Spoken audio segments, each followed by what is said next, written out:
Good morning student, शाही tutorial में आपका स्वागत है। तो मैं आज पॉलिटेक्निक के लिए अर्थात डिप्लोमा के लिए इम्पोर्टेंट क्वेश्चन को लेकर आया हूं। और पिछले वीडियो में भी जो है दो वीडियो में जो है से इम्पोर्टेंट क्वेश्चन को ला रहा था। आज भी इम्पोर्टेंट क्वेश्चन लेकर आया हूं। प्रत्येक क्वेश्चन को आप लोग जो है से बारीकी से देखें और उसको जो हम एनालिसिस करेंगे, उसको विश्लेषण करेंगे, उसे ध्यान से सुने और लाइक करें, सब्सक्राइब करें। तो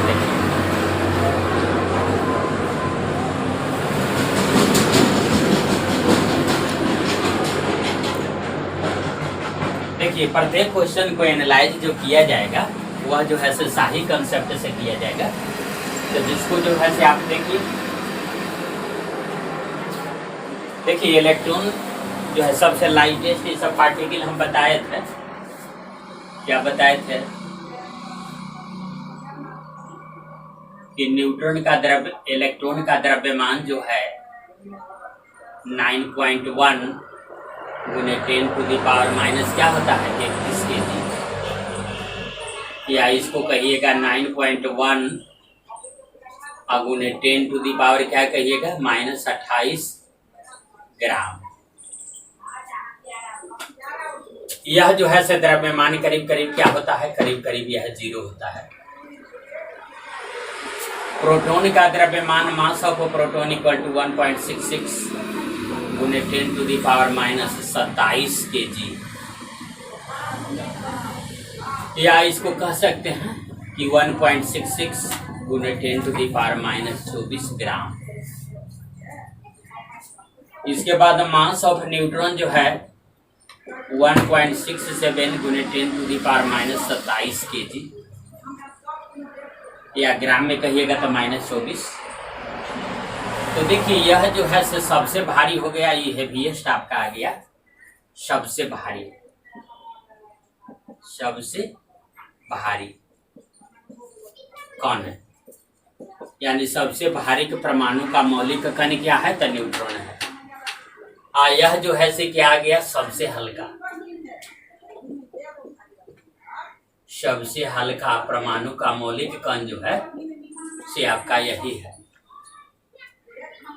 तो देखिए यहाँ पर जो है से मान लिया हम दूसरा क्वेश्चन अगर ला रहे हैं तो देखिए दूसरा क्वेश्चन क्या ला रहे हैं, परमाणु का सबसे भारी मौलिक कण, सबसे भारी मौलिक कण क्या होता है।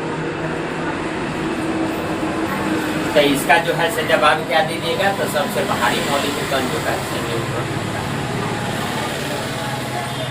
न्यूट्रॉन आपका ये है। तीसरा नंबर जो है से क्वेश्चन कह रहे हैं कि परमाणु का सबसे हल्का, सबसे हल्का मौलिक कण क्या होता है, फंडामेंटल पार्टिकल क्या होता है, मौलिक कण। तो यह आपका क्या होता है, इलेक्ट्रॉन होता है। अब इसके बाद जो है से देखिए इस तरह का क्वेश्चन पूछ दिया आपका कि मास ऑफ हाइड्रोजन परमाणु का द्रव्यमान जो है, देखिए मास ऑफ H है, यानी कि हाइड्रोजन परमाणु का द्रव्यमान। मास ऑफ H का मतलब क्या समझना है आपको, हाइड्रोजन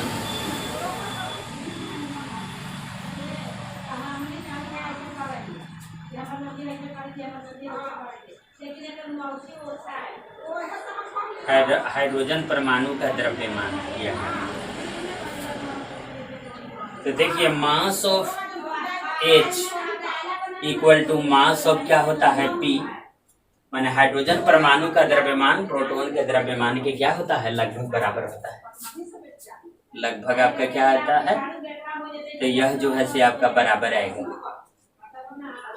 फिर देखिए और कुछ रिलेशन हम आपको बता रहे हैं कि mass of electron, mass of electron जो है में अगर 1840 से हम गुना कर दें तो यह हो जाएगा आपका मास ऑफ प्रोटॉन, या क्या जाएगा मास ऑफ हाइड्रोजन एटम, ऐसे हो जाएगा। तो इस तरह से जो है से यह रिलेशन आपका आ गया कि इलेक्ट्रॉन का द्रव्यमान में अगर 1840 से, या कभी कभी 1836 आपको दे देगा, 1840 से अगर गुना कर दिया जाए तो प्रोटॉन के द्रव्यमान के बराबर हो जाएगा, या कहेंगे कि मास ऑफ हाइड्रोजन एटम यानी हाइड्रोजन परमाणु के द्रव्यमान के बराबर हो जाएगा, ऐसा होगा। तो देखिए यह जो है, देखिए 5 नंबर क्वेश्चन में ला रहे हैं कि आपको मास ऑफ H, मास ऑफ क्या है, मास ऑफ इलेक्ट्रॉन पूछ देता है कि इलेक्ट्रॉन का द्रव्यमान हाइड्रोजन परमाणु के द्रव्यमान या प्रोटॉन के द्रव्यमान का कितना गुना होता है। Me MH या MP का कितना गुना है, कितना गुना होता है। तो यह जो है से आपका पूछा गया है ये सब। तो अगर ऐसे आ जाएगा तो आप बताइए, यहाँ से बता दीजिएगा, कैसे बता दीजिएगा कि चूंकि 1840 Me बराबर MH MP, या क्या MH कह दीजिएगा, इसलिए 1 Me बराबर क्या कह दीजिएगा, Me बराबर, Me का मतलब 1 Me, तो 1/1840 गुने किया MP। तो यह जो है से आपका पूछा गया है, ध्यान रखिएगा।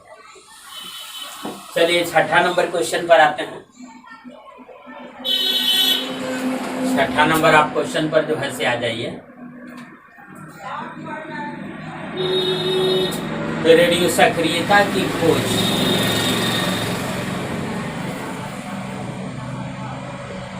रेडियो सक्रियता या इसी को कहा जाता है रेडियो धार्मिता,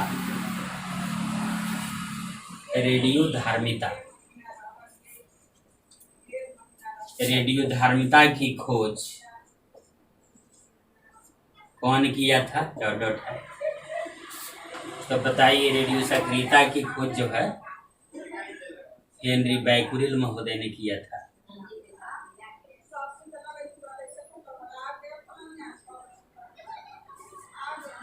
हेनरी बैकुरेल क्या 1896 ईस्वी में किया था। रेडियो सक्रियता की खोज किसने किया था, तो रेडियो सक्रियता की खोज हेनरी बैकुरेल महोदय ने 1896 में किया था। चलिए रेडियो सक्रियता पर वर्क कौन कौन किया, रेडियो एक्टिविटी,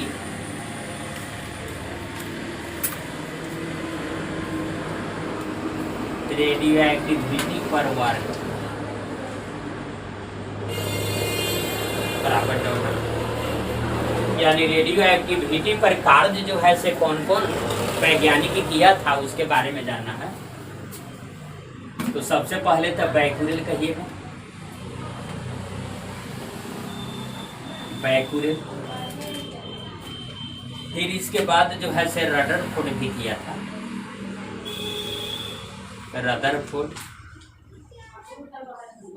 फिर इसके बाद जो है से क्यूरी किया था, क्यूरी।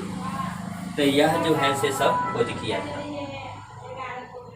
तो यह सारा जो है से रेडियो सक्रियता का क्या है, मात्रक है। यह जो है देखिए 7 क्वेश्चन हो गया। अब जो है 8 नंबर क्वेश्चन पर हम लोग आएंगे।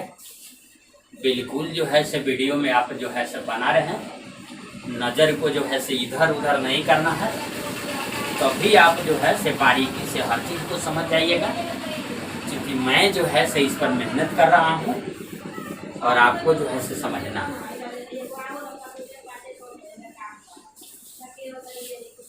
देखिए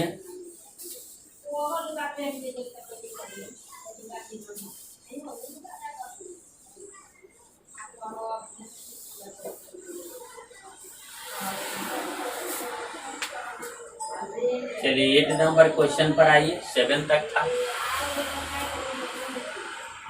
तो 8 नंबर क्वेश्चन पर आइए कि रेडियो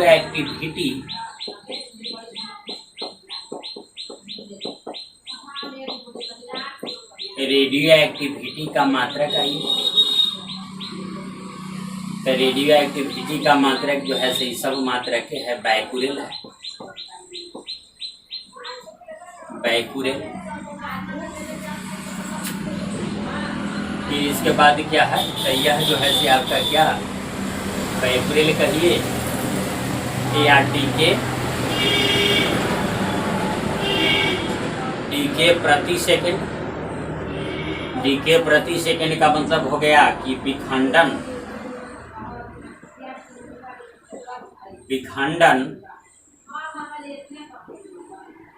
प्रति सेकंड, ऐसे समझिए। तो यह जो है से आपका एसआई मात्रक है, यह जो है से रेडियो सक्रियता का क्या है, एसआई मात्रक है। फिर इसके बाद जो है से रेडियो सक्रियता का मात्रक आपका रदरफोर्ड भी है, रदरफोर्ड है।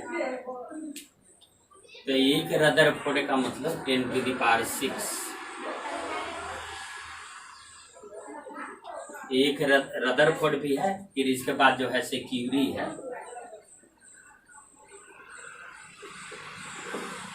तो एक क्यूरी अगर रहेगा तब क्या होगा 3.7 × 10⁻10 डीके प्रति सेकंड, 10⁻6 डीके प्रति सेकंड। लेकिन यह जो है से एसआई मात्रक है, सब एसआई मात्रक नहीं है।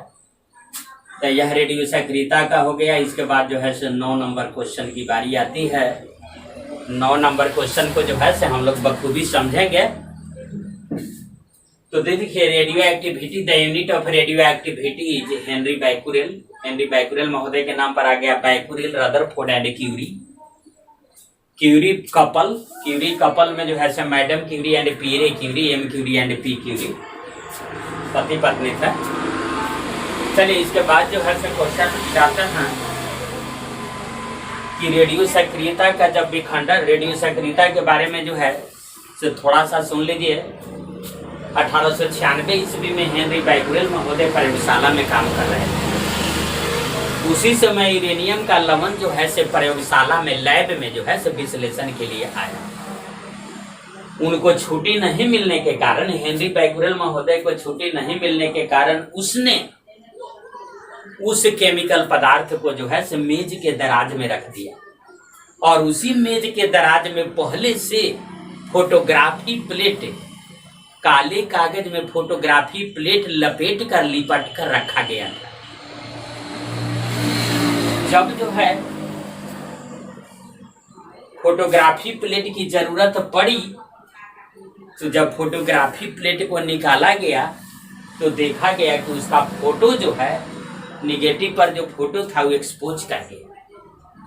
अब जो है से हेनरी बैकुरेल महोदय के सामने समस्या आ गई कि जब हमने फोटो के निगेटिव को सही सलामत रखा था तो यह एक्सपोज कैसे कर गया। यह जो है से समस्या आ गई। तो इसके बाद जो है से अब यह सोचने लगे कि ऐसा आखिर कैसे हो गया। तो वे जो है उनको जो है से याद पड़ा कि इसी मेज के दराज में जो है से जो केमिकल पदार्थ आया था एनालिसिस के लिए, तो उसको मैंने जो है से इसी मेज के दराज में रख दिया था। बस इतना ही तो किया था और तो कोई काम किया नहीं है। तो अब इस पर जो है से स्टडी करने लगे तब पता चला कि उसी के कारण हुआ है। वह जो है से यूरेनियम का लवण था। यूरेनियम एक ऐसा पदार्थ है जिससे हमेशा अदृश्य किरणें यानी इनविजिबल रे स्वतः स्पॉन्टेनियसली यानी स्वतः जो है से निकलते रहता है और वह उसमें से जो है से अल्फा बीटा गामा किरण का उत्सर्जन होते रहता है। तो यह जो है उसी के कारण जो है से फोटो एक्सपोज कर गया। तो उसी को जो है उस किरण को रेडियो सक्रिय किरण कहा गया और इस घटना को रेडियो सक्रियता या रेडियो धर्मिता या अंग्रेजी बोलिएगा तो रेडियो एक्टिविटी कहा गया। तो रेडियो सक्रियता जो है सबसे पहले की रेडियो सक्रियता क्या है? तो रेडियो सक्रियता नाभिकीय गुण है। Radio activity is nuclear phenomenon. Radio सक्रियता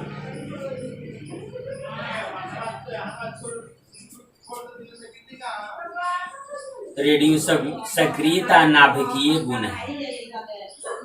नाभिकीय गुण है। रेडियो एक्टिविटी जो है से न्यूक्लियर फेनोमेनन। फिर इसके बाद जो है से 10 नंबर क्वेश्चन पर आइए कि प्रथम रेडियो सक्रिय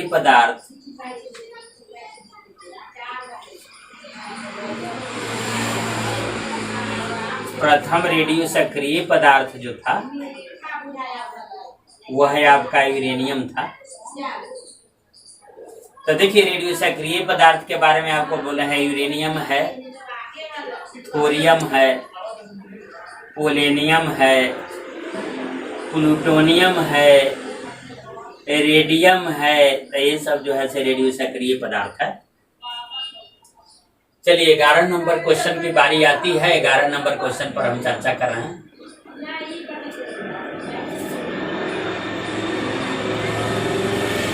कि अल्फा बीटा गामा किरण रेडियो सक्रियता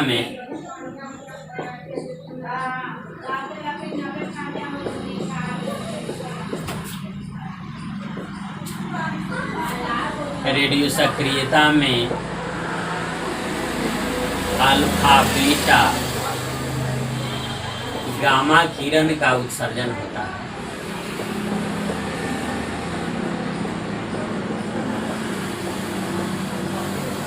गामा किरण का उत्सर्जन होता है। अब आइए अल्फा किरण और बीटा किरण, आइए इसके बाद गामा आइए। तो अल्फा किरण वास्तव में हीलियम आयन है। तो देखिए यह जो है यही आपका संकेत हो गया। अब कोई कहेगा कि अल्फा किरण पर कौन आवेश होता है, धनात्मक या ऋणात्मक? तो धनात्मक कहिए। बीटा किरण वास्तव में जो है से क्या है, वास्तव में इलेक्ट्रॉन है। तो देखिए उसका ऐसे संकेत रहेगा। तो इस तरह से जो है, और यह जो है से क्या है, यह विद्युत चुंबकीय तरंग है। यानी आवेश मास इसका शून्य होता है, यहाँ पर मास रहेगा और चार्ज भी इसका क्या होता है, शून्य होता है। तो यह अल्फा बीटा गामा के बारे में हो गया। अब इसके बाद जो है से 12 नंबर क्वेश्चन पर आते हैं।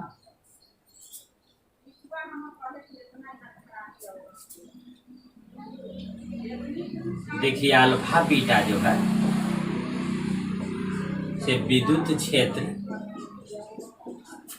चुंबकीय क्षेत्र में प्रभावित हो जाएगा।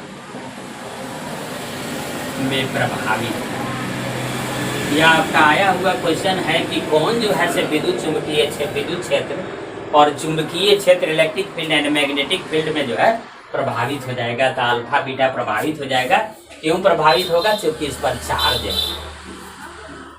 गामा है क्या? तो गामा आपका जो है से इलेक्ट्रिक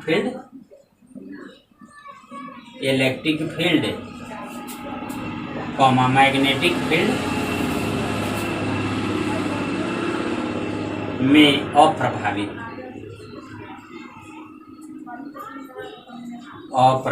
माने अनएफेक्टेड, ऐसा है। क्यों? क्योंकि इस पर जो है से चार्ज नहीं है। तो जब चार्ज नहीं है तो यह जो है से क्या, विद्युत क्षेत्र और चुंबकीय क्षेत्र में अप्रभावित रहेगा। मान लिया कि यहाँ पर जो है से आपका क्या है, पॉजिटिव प्लेट है और इधर जो है से अगर निगेटिव प्लेट आप लगा दिए हैं तो अल्फा किरण पर कौन आवेश है, प्लस है। तो यह जो है से अल्फा किरण इधर मुड़ेगा। अल्फा इधर आपका मुड़ेगा, अब बीटा जो है से इधर मुड़ेगा, यह जो है से बीटा रहेगा। यानी मान लिया कि कहा जाए कि यह जो है से चुंबकीय क्षेत्र या विद्युतीय क्षेत्र में अल्फा किरण का झुकाव जो है से किधर होता है, तो अल्फा किरण का झुकाव जो है से निगेटिव प्लेट की तरफ होता है, जबकि बीटा किरण का झुकाव जो है से पॉजिटिव प्लेट की ओर होता है, और गामा किरण जो है से सीधे निकल जाती है। देखिए यह जो है से गामा किरण है, यानी गामा किरण पर कोई प्रभाव जो है से नहीं पड़ा। तो इस तरह से जो है से इसका प्रभाव हमने जो है से इलेक्ट्रिक फील्ड और मैग्नेटिक फील्ड में दिखा दिया।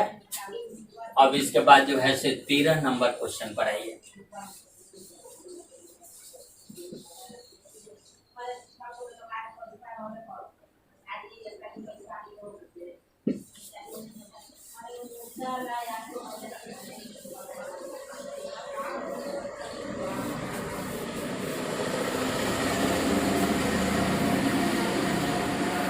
अब जो है से 13 नंबर क्वेश्चन पर हम आते हैं और उसके बाद जो है से देखते हैं कि क्या है। देखिए 13 क्वेश्चन हम आपको बना रहे हैं कि जब किसी पदार्थ से अल्फा किरण निकलता है, जब किसी रेडियो सक्रिय पदार्थ से अल्फा किरण निकलता है, जब किसी रेडियो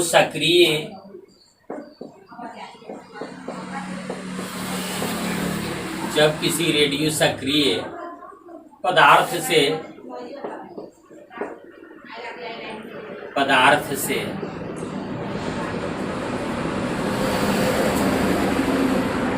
पहला अल्फा निकलता है,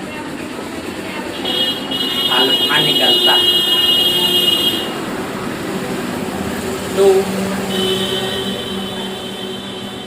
नए पदार्थ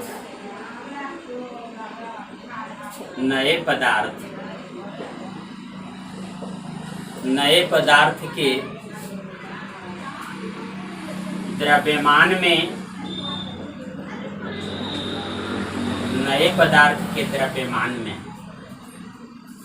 4 की कमी। देखिए, और क्या है,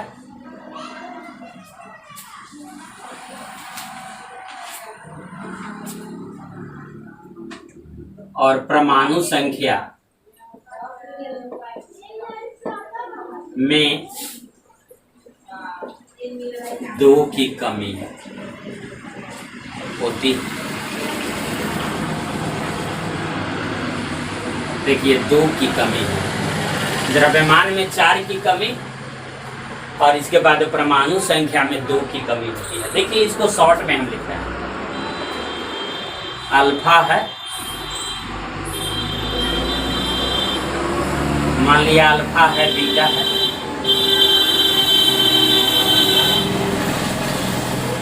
तो अगर अल्फा किरण निकल रहा है तो इसका जो है से द्रव्यमान आपका क्या आ जाएगा, द्रव्य यहाँ पर दे देते हैं क्या, द्रव्यमान दे देते हैं ये, और यहाँ पर जेड दे देते हैं कि क्या कैसे होगा।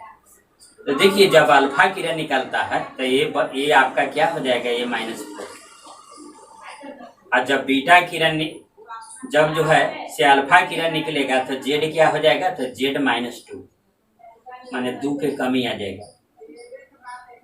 देखिए जब अल्फा किरण निकलता है तो द्रव्यमान में देखिए 4 की कमी आ गया, तो द्रव्यमान पहले ये था तब ये -4 हो गया, और उसका परमाणु संख्या जेड था तो जेड -2 आपका हो गया। अब देखिए जब बीटा किरण निकल रहा है तो द्रव्यमान ज्यों का त्यों रहता है, और इसके बाद परमाणु संख्या में 1 की क्या हो जाती है, बढ़ोतरी हो जाती है। और इसके बाद अगर गामा किरण मान लिया निकलेगा तब इसमें कोई परिवर्तन नहीं होता है, ये है तो ये रह जाएगा, जेड है तो जेड रह जाएगा, बट एनर्जी डिक्रीज है। ए और जेड में कोई परिवर्तन नहीं होगा, लेकिन एनर्जी क्या कर जाता है, एनर्जी आपका जो है से डिक्रीज कर जाता है। तो इस चीज को ध्यान रखिए कि जब अल्फा किरण किसी रेडियो सक्रिय पदार्थ से अल्फा किरण निकलता है तो परमाणु द्रव्यमान में 4 की कमी हो जाती है, जबकि परमाणु संख्या में 2 की कमी हो जाती है। और जब बीटा किरण निकलता है तो परमाणु द्रव्यमान ज्यों का त्यों रहता है और परमाणु संख्या में 1 की बढ़ोतरी हो जाती है। और गामा किरण निकलने के बाद जो है से परमाणु संख्या और परमाणु द्रव्यमान में जो है से कोई कमी जो अपरिवर्तित रहता है, माने किसी प्रकार का परिवर्तन नहीं होता है, लेकिन ऊर्जा जो है से घट जाती है।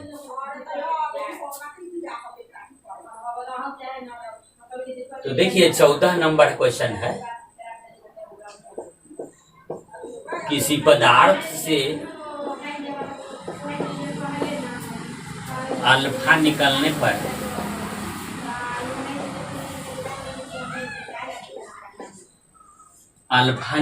पर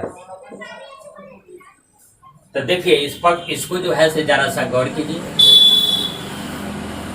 मान लिया कि एक से कोई पदार्थ है जिसका परमाणु भार ए है, जेड है, तो इससे अल्फा किरण निकल गया।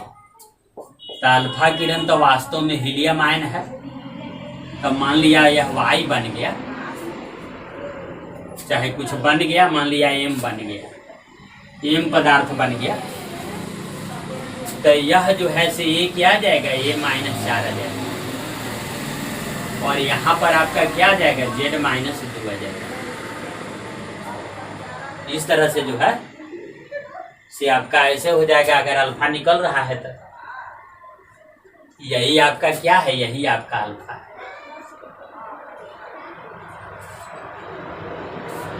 तो देखिए किसी पदार्थ से जो है, किसी पदार्थ से क्या अल्फा बीटा गामा हम निकाल रहे हैं, अल्फा बीटा गामा का उत्सर्जन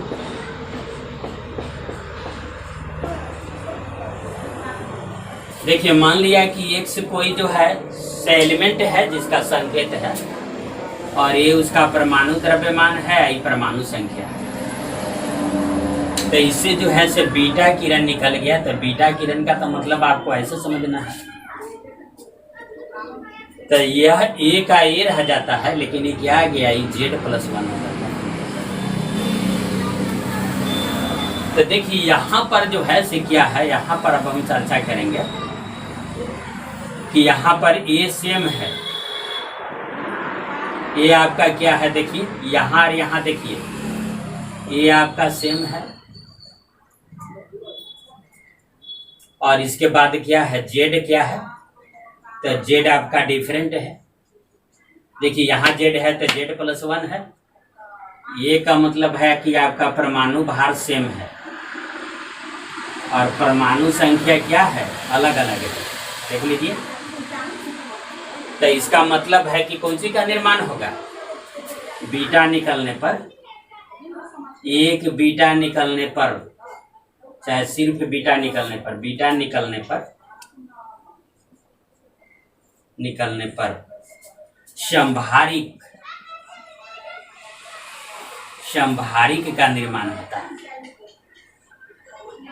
संभारिक का मतलब क्या, आइसोबार, संभारिक का निर्माण होता है। तो देखिए यह आपका इंपॉर्टेंट क्वेश्चन हो गया कि किसी रेडियो सक्रिय पदार्थ से अगर बीटा किरण निकलता है तो किसका निर्माण होता है, तो यह जो है से क्या, संभारिक का निर्माण आपका होता है, समस्थानिक का नहीं, संभारिक का निर्माण होता है, यानी आइसोबार फॉर्म होता है। देखिए अब 15 नंबर क्वेश्चन पर जो है से हम आते हैं।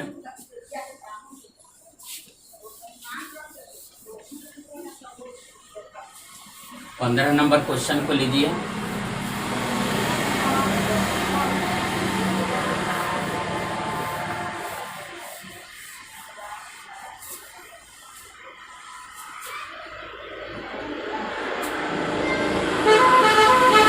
एक अल्फा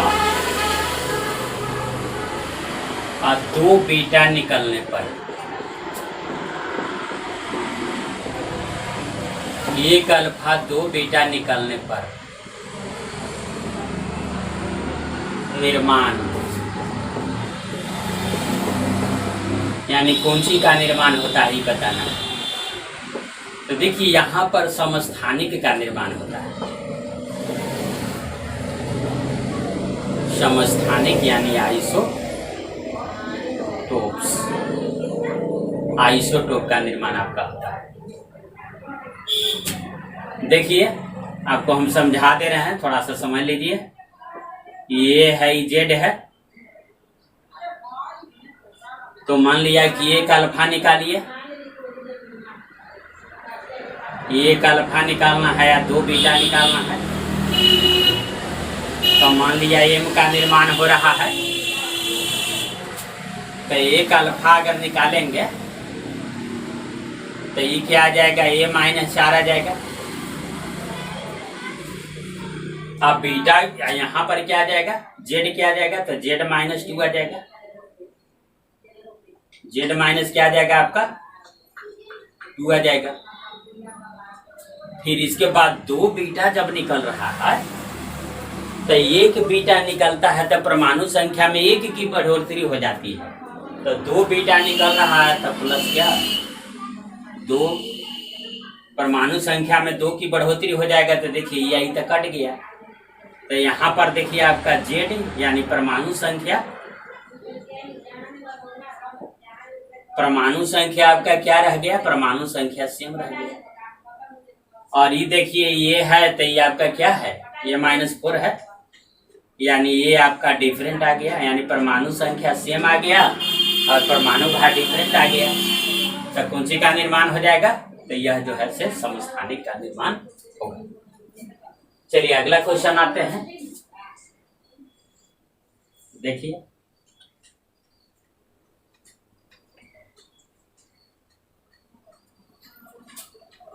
यहाँ पर जो है, देखिए ये एल्युमिनियम है, ये आपका 27 है, ये 13 है, और इस पर जो है से अल्फा किरण से बौछार करा दिए। तो एल्युमिनियम पर जब अल्फा किरण से हम बौछार कराएंगे तो क्या बनेगा, तो इसके बाद बताते हैं। यह जो है से आपका क्या है, अल्फा कण कहिए या अल्फा किरण कहिए। आई एल्युमिनियम आपका है, एल्युमिनियम का पत्थर है। तो देखिए 27 है 4 31 आ जाएगा, और 13 है 2 आपका क्या आ जाएगा 15 आ जाएगा। तो देखिए यह कौन सी का निर्माण हो जाता है। तब ये 31 आ गया, ये 15 आ गया। अब आप सोचिएगा कि कौन सी का निर्माण होगा, क्या बनेगा। तो मान लिया कि सिलिकॉन आप बना दिए, तो सिलिकॉन बना दिए, तो इसके बाद जो है से क्या, यहाँ पर जो है से क्या लिख दिए 30, और यह जो है से 14। एन का मतलब है कि न्यूट्रॉन है, तो यहाँ 1, और यहाँ पर जो है से क्या 1। तो देखिए यहाँ पर जो है से न्यूट्रॉन का बन निकल गया। यानी कहने का मतलब है कि अब इसमें ये पूछा गया था क्वेश्चन कि जब एल्युमिनियम के पत्थर पर अल्फा किरण से आघात कराया जाता है तो जो नया तत्व बनता है उसका परमाणु भार बताइए। तो इसका जो है से परमाणु भार अगर कहेगा तो 30 बताएंगे। अगर मान लिया कि परमाणु संख्या कहेगा तो क्या कहेंगे 14। तो इस तरह से जो है से यह पूछा हुआ है। चलिए अब जो है 17 नंबर क्वेश्चन पर हम आते हैं। चलिए अर्धआयु आइए, अर्धआयु को हम कहेंगे हाफ लाइफ। तो किसी रेडियो सक्रिय पदार्थ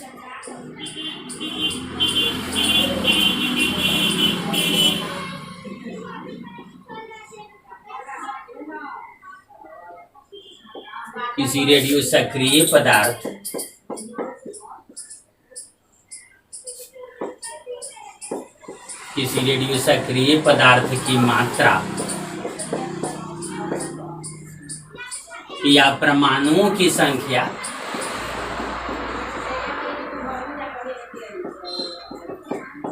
या सांद्रता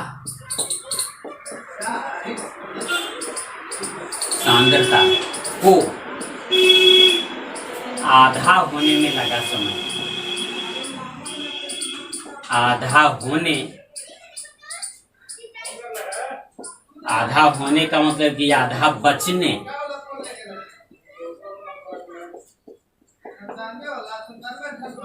में लगा समय। तो यही आपका क्या है यार, आयु है। अब HL बराबर क्या होता है, तो HL बराबर आपको याद रखना है कि log 2 आधारी या बाई लेमडा, यानी 0.693 बटे लेमडा। जहां लेमडा को क्या कहा जाता है, तो लेमडा को आप कहिए क्षय नियतांक। क्षय नियतांक कहिए, यानी डीके कांस्टेंट, या रेडियो सक्रिय स्थिरांक कहिए।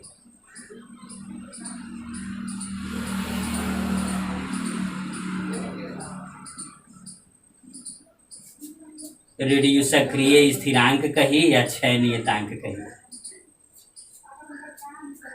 तो इस तरह से आपका ये हो गया।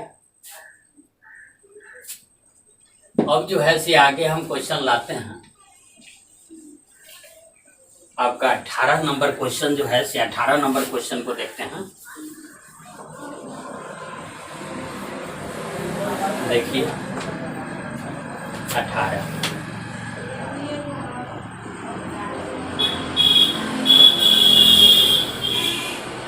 रेडियो सक्रिय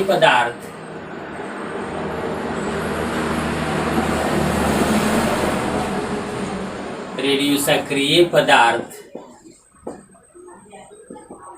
की आयु, रेडियो सक्रिय पदार्थ की आयु में आपका अर्ध आयु भी कह सकता है, या आपको क्या कहेगा, एवरेज लाइफ यानी औसत आयु भी कह सकता है। तो हम आयु लिख दिए। रेडियो सक्रिय पदार्थ की आयु निर्भर करता है, माने किस पर निर्भर करता है, पहला क्षय नियतांक पर। तो बिल्कुल जो है से यही आंसर होगा। क्यों? क्योंकि HL बराबर हम अभी क्या बताए हैं, 0.693 या बाई लेमडा, यानी HL प्रोपोर्शनल 1 बाई लेमडा। ऐसा हो गया। चलिए अब आइए रेडियो सक्रिय 19 नंबर।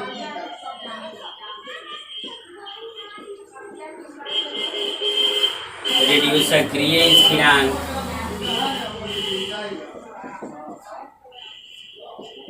रेडियो सक्रिय स्थिरांक का मात्रक। तो देखिए इसका मात्रक अगर निकालिएगा तो क्या आएगा, तो रेडियो सक्रिय स्थिरांक का मात्रक निकालिएगा तो बताइए। देखिए मात्रक हम कैसे निकाल रहे हैं। HL बराबर 0.693 बाई लेमडा। तो लेमडा बराबर आप क्या कह सकते हैं, लेमडा को रेडियो सक्रिय स्थिरांक कहते हैं। तो 0.693 बाई HL। HL तो आपका समय न है, तो समय का SI मात्रक क्या होता है बताइए, सेकंड। और सेकंड को ऊपर लेके चले गए तो क्या हो जाएगा, प्रति सेकंड। क्या, प्रति सेकंड। तो यह जो है से रेडियो सक्रियता का SI मात्रक क्या हो गया, तो प्रति सेकंड। चलिए अब जो है से 20 नंबर क्वेश्चन पर आते हैं और उसको देखते हैं।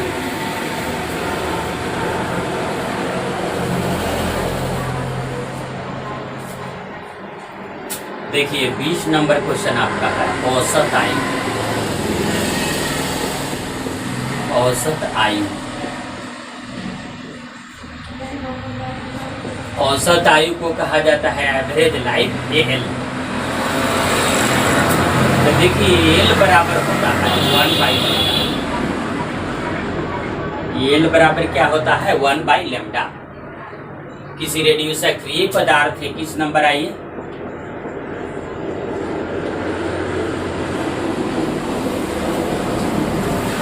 किसी रेडियो सक्रिय पदार्थ के पूर्ण विखंडन में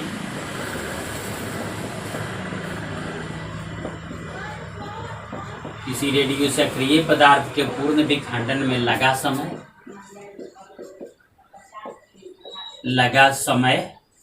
डॉट डॉट आइए।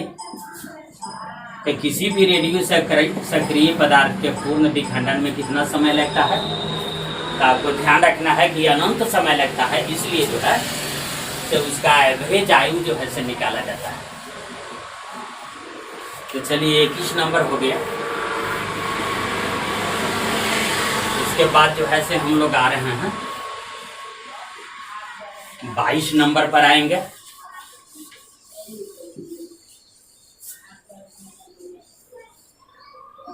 चलिए 22 नंबर पर आइए।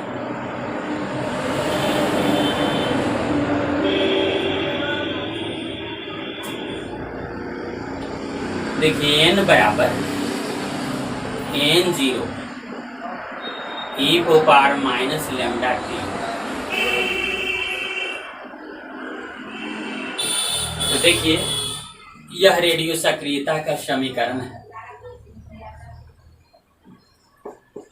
रेडियो सक्रियता समीकरण।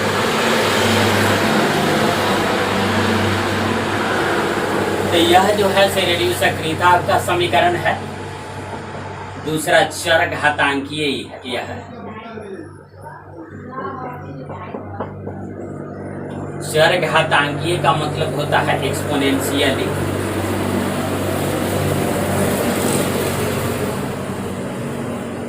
एक्सपोनेंशियल कहते हैं, एक्सपोनेंशियल है माने ई के रूप में है। तो इसलिए जो है से रेडियो सक्रिय विखंडन जो होता है वो एक्सपोनेंशियली होता है। एक्सपोनेंशियली का मतलब होता है कि slow eight start and fast after that, माने शुरू में स्लो और बाद में जो है से फास्ट हो जाता है। तो आपको जो है से कोई कहेगा कि रेडियो सक्रिय विखंडन जो है से कैसे होता है, तो एक्सपोनेंशियली होता है या और आपको तरह तरह के देगा, फास्टली होता है, स्लोली होता है। तो रेडियो सक्रिय विखंडन जो है एक्सपोनेंशियली होता है। एक्सपोनेंशियली का मतलब है कि स्लो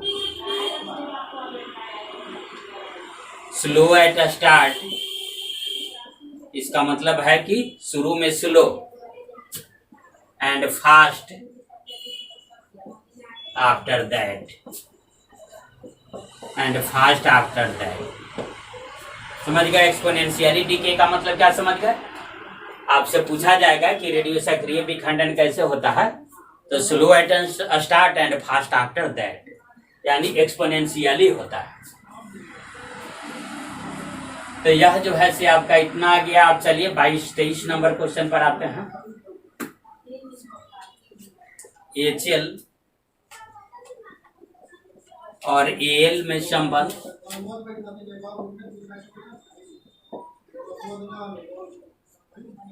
HL और AL में संबंध है। तो अभी अभी हम बताए हैं कि HL बराबर होता है 0.693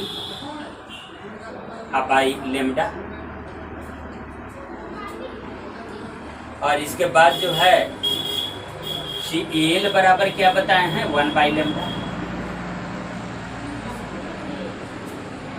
तो यह जो है से क्वेश्चन आपको यह एक पूछा जाएगा। पहला आपको क्या है कि 1/λ है, मैंने 1 में लेम्डा से भाग देना है, I1 से छोटा है और उसमें लेम्डा से भाग देना है। तो कौन बड़ा आएगा, AL बड़ा आएगा कि HL बड़ा आएगा। तो एक में लेम्डा से भाग देना है और इतना में लेम्डा से भाग देना है, तो क्लियर है छोटा आएगा, क्योंकि छोटा में लेम्डा से भाग देना। तो अब आप बताइए कि AL इज ग्रेटर देन क्या HL, यानी L का मान जो है से HL से बड़ा होता है।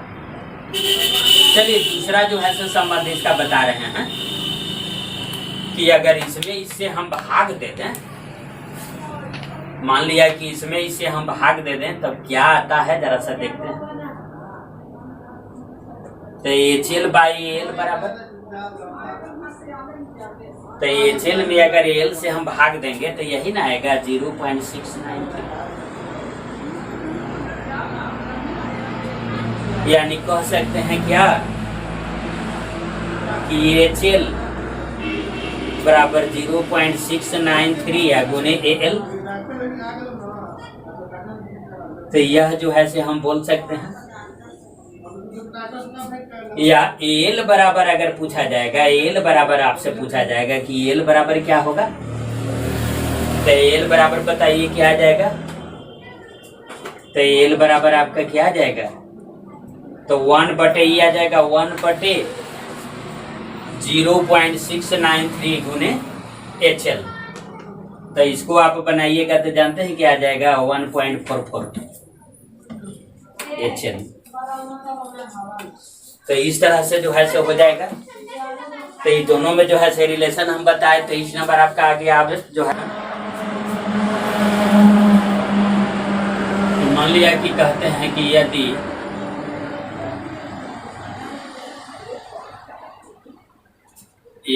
AL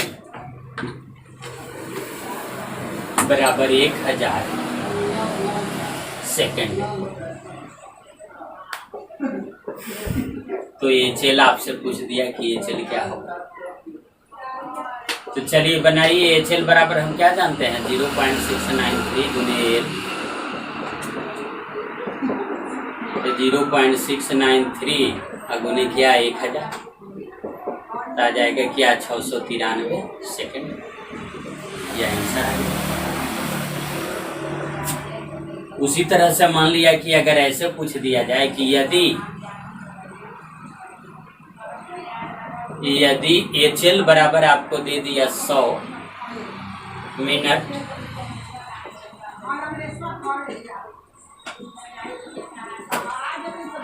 तो AL बराबर आपको बताना है कि क्या होगा। तो AL बराबर क्या होगा, 1.44 गुने, तो 1.44 गुने 100 यानी 144 मिनट। तो 26 नंबर क्वेश्चन को लाते हैं।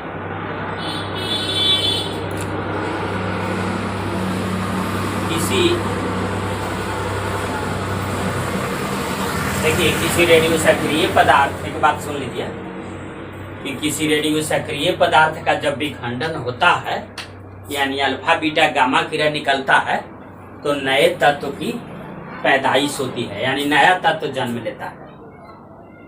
तो उसको जो है से डाउटर एलिमेंट कहा जाता है, और जिससे जो है से पदार्थ की उत्पत्ति हो रही है उसको क्या कहा जाता है, उसको पेरेंट एलिमेंट कहा जाता है। तो मान लिया कि नया तत्व की उत्पत्ति हो रहा है और जब अनंत समय लग रहा है, तब क्वेश्चन जो है से यहाँ पर एक उठ जाता है कि अंतोगत्वा जो है से वह अंत में जो है से वह किस पदार्थ में बदलकर जो है से अपने स्थायित्व को प्राप्त कर लेता होगा। तो आप सुन लीजिए कि most of the radioactive substances are finally converted into isotope of PB. अधिकांशतः रेडियो सक्रिय पदार्थ पीबी के समस्थानिक में बदलकर अपने स्थायित्व को प्राप्त कर लेते हैं। जैसे मान लिया कि रेडियो सक्रिय पदार्थ से अल्फा बीटा गामा किरण का उत्सर्जन हो रहा है, तब प्रश्न यहाँ पर उठ रहा है कि आखिर यह जो है से कहाँ तक अंत होगा, अंत कहाँ तक इसका जाएगा। तो आप यह जो है से बात को याद रखिए कि अधिकांशतः रेडियो सक्रिय पदार्थ पीबी के समस्थानिक यानी शीशे के समस्थानिक में बदलकर अपने स्थायित्व को प्राप्त कर लेते हैं। तो वही चीज को हम बोल रहे हैं कि अधिकांशतः रेडियो सक्रिय पदार्थ अधिकांश रेडियो सक्रिय पदार्थ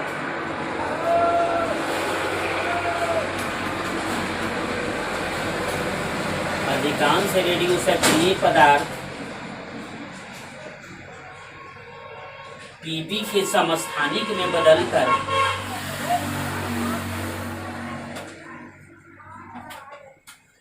Pb के समस्थानिक में बदलकर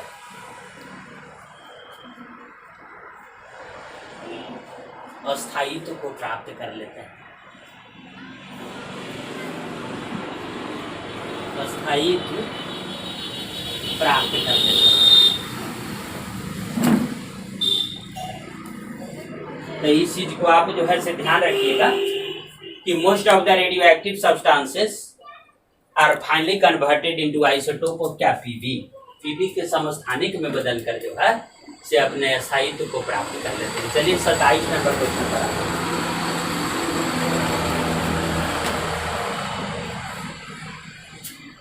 27 नंबर क्वेश्चन पर आते हैं कि x है और यहां मान लिया कि आपका 200 है और यहां 100 है। परमाणु द्रव्यमान है, परमाणु संख्या है। यहां पर जो है से इसका निर्माण जो हो गया वो नया तत्व बन गया m,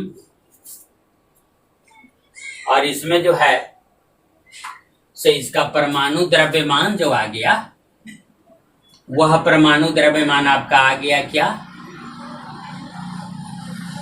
तो 192 आ गया। तो परमाणु द्रव्यमान अगर 192 आ गया है और इसके बाद जो है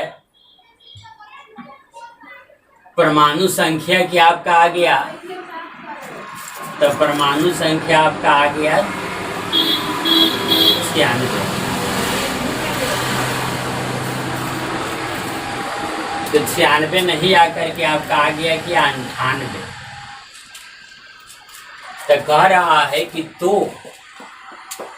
अल्फा कै को निकला है इस पदार्थ से और बीटा किरण कैट निकला, ऐसा आपसे क्वेश्चन कर दिया। तो देखिए इस थ्योरी को याद रखिएगा कि जब किसी रेडियो सक्रिय पदार्थ से अल्फा किरण निकलता है तो उसके परमाणु द्रव्यमान में 4 की कमी हो जाती है, जबकि परमाणु संख्या में 2 की कमी होती है। और जब बीटा किरण निकलता है तो परमाणु द्रव्यमान अपरिवर्तित रहता है और परमाणु संख्या में 1 की बढ़ोतरी हो जाती है। बस यह है आपका अगर कंसेप्ट ठीक है तो उसके बाद हम लोग जो है से देखते हैं। तो अगर अल्फा निकालना है तो अब आप जो है से फाइनल में से इनिशियल इससे जो है से घटाइएगा तो 200 माइनस 192, इसमें 4 से आप भाग दे दीजिएगा तो अल्फा आपका जो है से निकल जाएगा। तो ये घटाइएगा तो क्या आ जाएगा, 8 आ जाएगा। 8/2 तो क्या आ जाएगा, 8/4 ना, 8/4 तो 4 दूनी 8 यानी 2। तो 2 जो है जो है से अल्फा निकला है। यदि 2 अल्फा निकला है, यदि 2 अल्फा निकला है, अब देखिए यदि 2 अल्फा निकला है निकलता है तो जेड क्या होना चाहिए, तो जेड आपका जो है से क्या होना चाहिए, तो जेड होना चाहिए 100 माइनस तो 2 की कमी हो जाती है ना।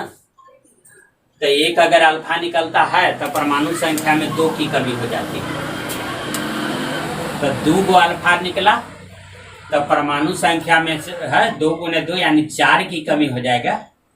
यानी कहने का मतलब है कि 4 इससे घटेगा तो 96 आ जाएगा।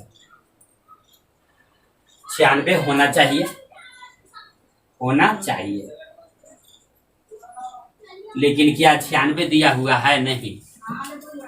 तो इसलिए बीटा बराबर आपका निकल जाएगा क्या, 98। यह जो 98 आया और माइनस क्या ये वाला जो है से घटा देंगे 96। तो 98 में से 96 घटा दीजिए तो ये आपका आ गया 2, यानी 2 ठो बीटा इससे निकला है। तो इस तरह से जो है से इसी कंसेप्ट पर जो है से आप बनाइएगा। चलिए आगे देखिए क्वेश्चन लेते हैं। इस टाइप का एक और क्वेश्चन हम ले रहे हैं।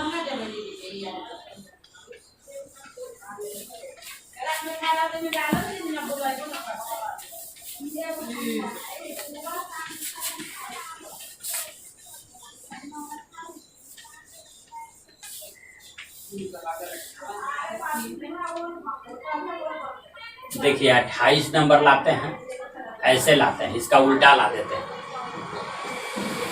x जो है इसने मान लिया 200 है, यह जो है से 100 है, इसे 1 अल्फा 2 अल्फा 1 अल्फा, इसके बाद 3 बीटा निकल गया। तो क्या बनेगा? तो मान लिया कि m बन गया। यह जो है से जो बन गया वो क्या बन गया? m बन गया। तो a क्या होगा यह बताना है, और z क्या होगा यह बताना है आपको। ये दोनों बताना है। तो देखिए यह जो है से 1 अल्फा निकला है। देखिए 1 अल्फा निकलता है,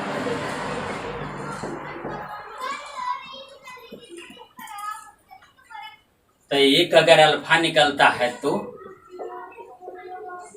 ये 200 जो है से 200 - 4 यानी 196 आना चाहिए।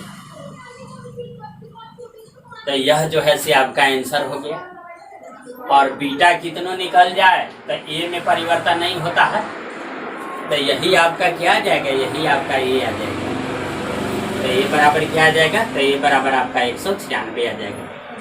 क्योंकि बीटा कितनों निकल जाए तो ए में परिवर्तन नहीं होता है, तो अल्फा पर ही निर्भर करेगा।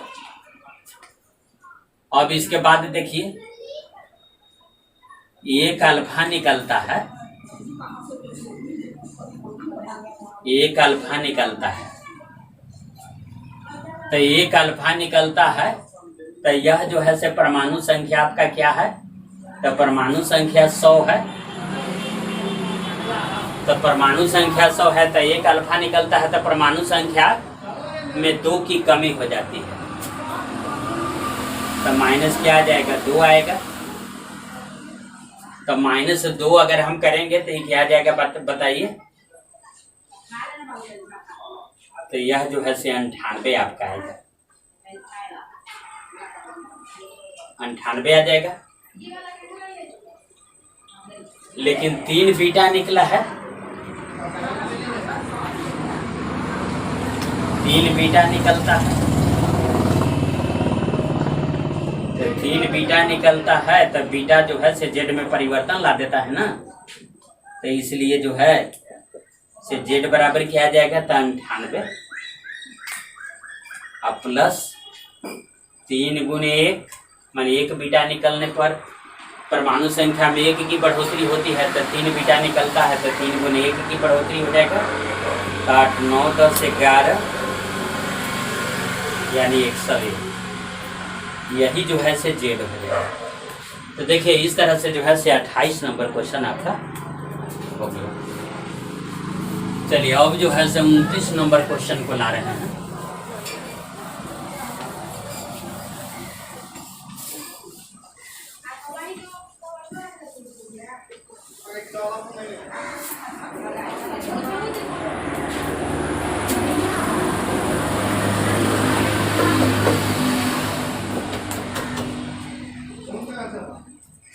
उनतीस नंबर क्वेश्चन को ला रहे हैं।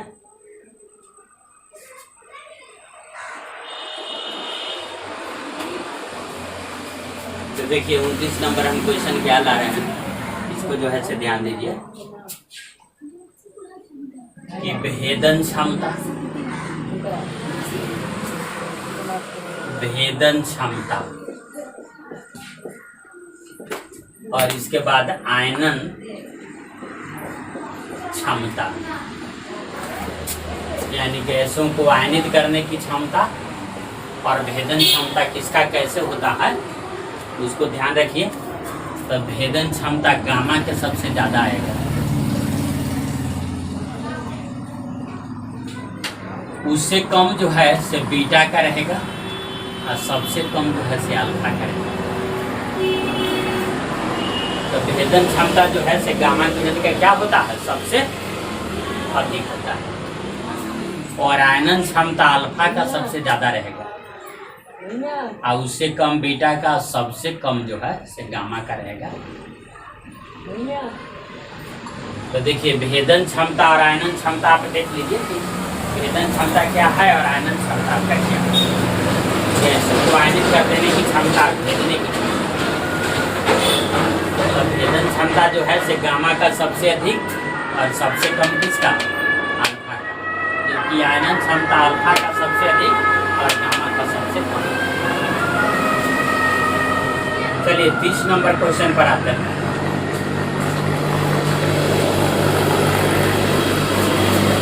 देखिए डीके का थोड़ा सा मोड देखिए, डीके मोड, डीके मॉडल। मान लिया कि किसी रेडियो सक्रिय पदार्थ में प्रारंभ में जो है परमाणुओं की संख्या n0, प्रारंभिक परमाणु,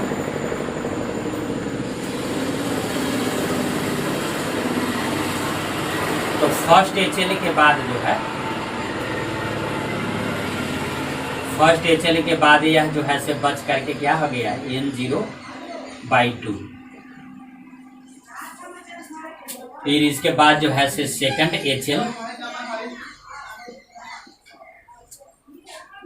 सेकेंड HL के बाद आ गया क्या, N0 बटा क्या, तो एक रो आधा, तो N0/2/2, तो N0 बाई क्या कर दीजिएगा, 2 को पावर।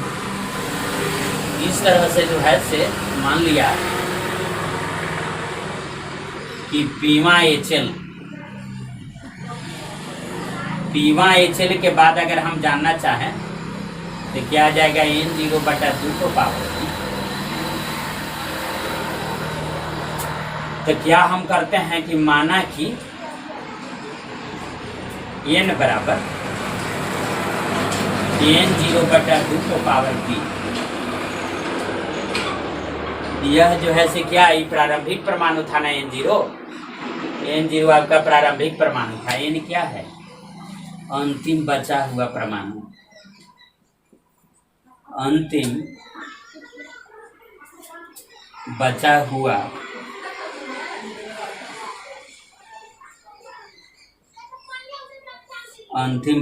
परमाणु।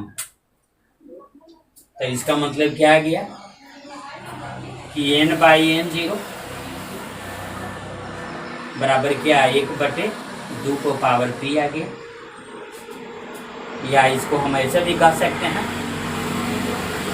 कि n/N0 बराबर 1/2, इस पर पावर क्या कह सकते हैं, p।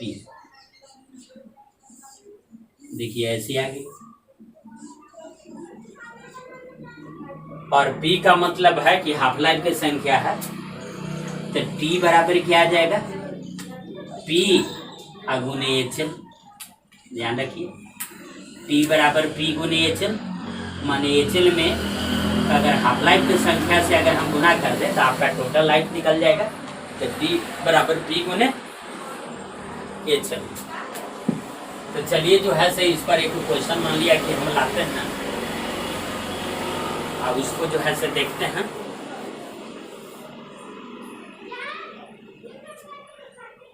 तो देखिए इसमें जो है से एक क्वेश्चन क्या कर रहे हैं, Q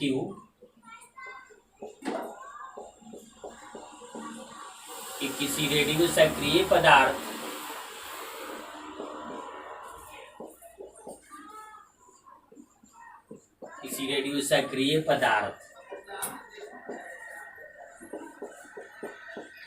का HL 3 मिनट है, तो कितने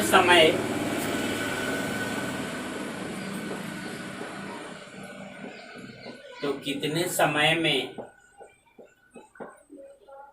उसका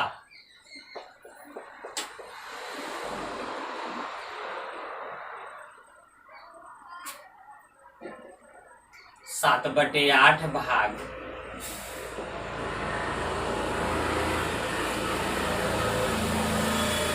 विखंडित हो जाएगा, विखंडित। मान लिया कि इस तरह का क्वेश्चन है कि किसी रेडियो सक्रिय, किसी रेडियो क्या सक्रिय, किसी रेडियो सक्रिय पदार्थ का HL जो है हाफ लाइफ 3 मिनट है, तो कह रहा है कि कितने समय में उसका 7/8 भाग विखंडित हो जाएगा। तो देखिए N0 है, N0 आपका प्रारंभिक परमाणु है, प्रारंभिक परमाणु। N बराबर क्या है, तो N का मतलब है कि अंतिम परमाणु, बचा हुआ परमाणु, बचा परमाणु है। तो बताइए N0 से क्या घटा दीजिएगा, बताइए। तो N0 माइनस N0 का 7/8 विखंडित होना है ना, तो घटा दीजिए। तो यह जो है से आपका लघुत्तम क्या आ जाएगा, 8 आ जाएगा। अब वो 8 N0 घटाओ 7 N0, तो N0/8। तो N बराबर आपका क्या आ गया, N0/8 आ गया। तो फिर क्या कहिएगा कि N/N0 बराबर बताइए, तो 1/8। 1/8 के लिख सकते हैं 1/2⁴। N/N0 बराबर होता है 1/2⁴। तो 1/2 क्या लिख दीजिएगा, दिस इम्प्लाइज P के जगह पर यहाँ जो काम कर रहा है वो 3 है, देख लीजिए। यहाँ मान लिया कि दूसरा दे दीजिए कि 4 मिनट है, अच्छा। तो P के जगह पर क्या काम कर रहा है, 3। तो T बराबर निकालिए, T का मतलब टोटल लाइफ, तो T बराबर P गुने HL। इसका मतलब कि 3 गुने या HL आपका 4 है, तो 4 दिया। 12 मिनट जो है सो समय आपका लगेगा। तो इस तरह से जो है सही क्वेश्चन आपका हो गया। अब जो है से 31 नंबर करते हैं।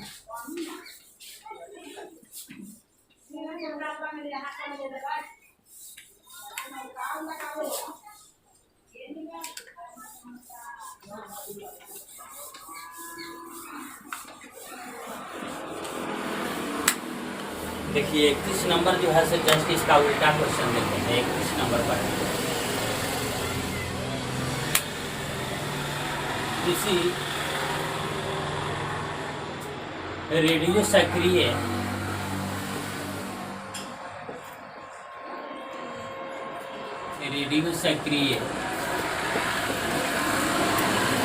पदार्थ का HL क्या दे दिया, HL बराबर 4 मिनट मान लिया, दे दिया कि किसी रेडियो सक्रिय पदार्थ का HL क्या है, तो 4 मिनट आपका है।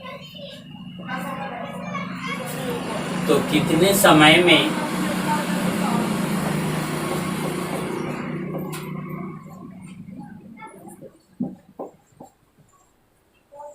कितने समय में 1/8 भाग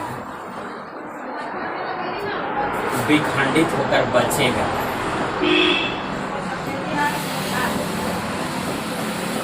विखंडित होकर बचेगा। तो देखिए N0 का मतलब आप क्या समझिएगा, प्रारंभिक परमाणु।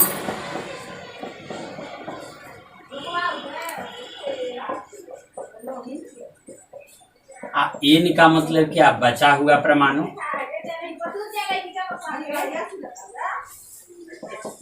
तो इसका मतलब है कि N0 1/8 भाग विखंडित होकर बचेगा, तो 1/8। तब आइए N, देखिए इसमें घटाने की जरूरत नहीं है क्योंकि बचेगा खुदे का रहा। तो N/N0 बराबर क्या आ जाएगा, 1/8, यानी 1/2 को पावर 3। यानी 1/2 को पावर p, इसलिए p का मान आपका 3 है। जब t बराबर क्या होता है p गुने HL, यानी 3 गुने 4 बराबर 4 किया 12 मिनट होगा। तो इस तरह से जो है 31 नंबर क्वेश्चन आपका हो गया। ये तो कार्बन डेटिंग पद्धति है। कार्बन डेटिंग पद्धति में जो है इस पद्धति से उन पदार्थों की आयु निकाली जाती है जिसमें क्या होता है, कार्बन 14 समस्थानिक होते हैं। जैसे पेड़ पौधे की आयु, जीवाश्म की आयु इसी से निकाला जाता है। एक है यूरेनियम डेटिंग। तो यूरेनियम डेटिंग पद्धति से उन पदार्थों की आयु निकाली जाती है जिसमें कार्बन नहीं होता है। जैसे पृथ्वी की आयु, बिल्डिंग, ब्रिज की आयु, बिल्डिंग की आयु, ब्रिज की आयु, पृथ्वी की आयु जो है यूरेनियम डेटिंग पद्धति से निकलता है। चलिए, आयोडीन समस्थानी का उपयोग गोइटर बीमारी की चिकित्सा में, गलगंड बीमारी की चिकित्सा में होता है, जबकि फास्फोरस समस्थानी का उपयोग जो है कृषि क्षेत्र में होता है, फर्टिलाइजर में। और कोबाल्ट 12 समस्थानी का उपयोग जो है से कैंसर की चिकित्सा में होता है। ये सब सारे चीज को जो है से हम लिख दिए हैं। अब इसके बाद देखिए कि यदि n बाई पी का मान जो है ग्रेटर देन 1.5 है तो वह पदार्थ रेडियो सक्रिय होता है। रेडियो सक्रिय। देखिए n बाई पी का मान अगर क्या है 1 से बड़ा है तो क्या होगा, अस्थायी पदार्थ होता है। तो ये सब जो है से ध्यान रखिएगा। फिर देखिए 35 नंबर क्वेश्चन जो है से कर रहे हैं कि प्रोटॉन का द्रव्यमान, मास ऑफ प्रोटॉन और मास ऑफ न्यूट्रॉन का मान लिया, रेशियो पूछ दिया। तो बताइए न्यूट्रॉन तो बड़ा है, ये छोटा है, तो ये छोटा है, द्रव्यमान में यही क्या है, बड़ा है, तो यह जो है से लेस देन 1 होगा। तो इस तरह का क्वेश्चन आया हुआ है। फिर और देते हैं, मास ऑफ मान लिया neutron by mass of proton कह दिया, तो यह आ जाएगा बड़ा बटे छोटा, तो ग्रेटर देन 1 कहिएगा। फिर इसके बाद मान लिया कि कह दिया कि mass of electron by mass of proton, तो ये छोटा बटे बड़ा आ जाएगा। ये क्या आ जाएगा, इसका मास करीब करीब क्या होता है, 0 ना, तो छोटा बटे क्या, बड़ा, तो ये भी जो है से लेस देन 1। तो इस तरह से जो है से इस टाइप का अगर क्वेश्चन रहे, ये सब क्वेश्चन जो है से पूछा गया क्वेश्चन है, तो इसका आंसर देने में आप जो है से हिचकिचाइएगा नहीं। इसका आंसर जो है से इसी तरह से जो है से दिया जाएगा। तो रेडियो सक्रियता के बारे में जो है से हम लोग जो है से बहुत कुछ जाने कि रेडियो सक्रियता जो है से इसे अल्फा बीटा गामा किरण निकलता है, और बहुत सारी चीज जाने। तो आज का वीडियो जो है से बस इतना ही पर जो है से इसको हम विराम दे रहे हैं। और आपसे निवेदन है कि वीडियो में शुरू से अंत तक बना रहिएगा, तभी आप जो है से प्रत्येक चीज को समझ पाइएगा। और मैं जो है से सारे इम्पोर्टेंट क्वेश्चन को ला रहा हूँ, इसलिए जो है से देखने में आप कोताही नहीं बरतिएगा, और नहीं तो आपका सिलेक्शन कैसे हो पाएगा। तो इसी के साथ जो है से आज की पढ़ाई को जो है विश्राम देता हूँ। धन्यवाद।